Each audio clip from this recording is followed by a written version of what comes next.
Hi, good morning. అనర్హత dismiss. Speaker గడ్డం ప్రసాద్ గారు సంచలన నిర్ణయం. ఫిరాయింపు ఆరోపణలు ఎదుర్కొంటున్న 5 ఎమ్మెల్యేలపై వేటుకు నిరాకరణ. మైపాల్ రెడ్డి, ప్రకాష్ గౌడ్, తెల్లం వెంకట్రావు, బండ్ల కృష్ణమోహన్ రెడ్డి, గాంధీకి ఊరట. ఇంకా తెలియని మరో 5 ఎమ్మెల్యేల భవిత. స్పీకర్ నిర్ణయాన్ని తప్పుపట్టిన బీఆర్ఎస్. ఇంతకుముందు గత 10 సంవత్సరాల నుంచి స్పీకర్ గారు ఎటువంటి నిర్ణయం తీసుకున్నారు? అప్పుడు ప్రతిపక్ష ఎమ్మెల్యేలుగా ఉన్న కొంతమందిని బీఆర్ఎస్ పార్టీ తీసుకోవడమే కాక, కండువ కప్పడమే కాక, డైరెక్ట్గా మంత్రి పదవి ఇచ్చిన రోజులు చూసినాం గత 10 సంవత్సరాల నుంచి.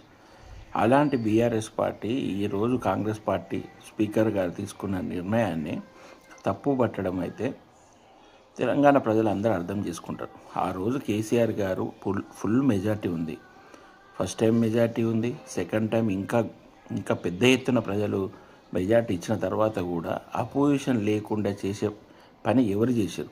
BRS party. ఇప్పుడు బీఆర్ఎస్ పార్టీ నుంచి వెళ్ళిన ఎమ్మెల్యేలను కాంగ్రెస్ పార్టీలో చేరిన తర్వాత వాళ్ళని సస్పెండ్ చేయాలి, వాళ్ళని బహిష్కరించాలి అని చెప్తా ఉంటే బీఆర్ఎస్ మాటలు తెలంగాణ ప్రజలు ఎట్లా విశ్వసిస్తారు? ఆ రోజు మీరు డైరెక్ట్గా ఎట్టి పరిస్థితుల ఉన్న ఎమ్మెల్యేలతోని ప్రభుత్వాన్ని నడిపిస్తే ఈరోజు ఖచ్చితంగా తెలంగాణ ప్రజలు బీఆర్ఎస్ పార్టీ చెప్పింది నిజమని నమ్మదు. కానీ మీరు చేసిందేమో వేరే విధంగా, ఇప్పుడు మాట్లాడేది వేరే విధంగా. అంటే ఇది ఖచ్చితంగా తెలంగాణ ప్రజలు బీఆర్ఎస్ పార్టీ నిర్ణయాన్ని ఖచ్చితంగా ఖండిస్తారు. ఇప్పటికైనా ఏ పార్టీ ఎమ్మెల్యేలు ఆ పార్టీలో ఉండే విధంగా ఒక చట్టం తీసుకొస్తే బాగుంటుంది.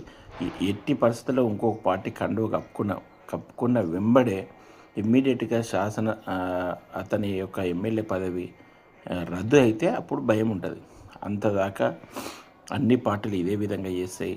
ఏదో కోర్టుకు వెళ్ళినా ఏది వెళ్ళినా స్పీకర్ నిర్ణయం ఖచ్చితంగా తుది నిర్ణయం. ఒకవేళ స్పీకర్ గారు హైకోర్టు ఏ విధంగా చెప్తుంది? పోతే గత 10 సంవత్సరాల నుంచి ఏం చేసారని కాంగ్రెస్ పార్టీ లాయర్లు వాదించారా? కాంగ్రెస్ పార్టీ నాయకులు చెప్పరా?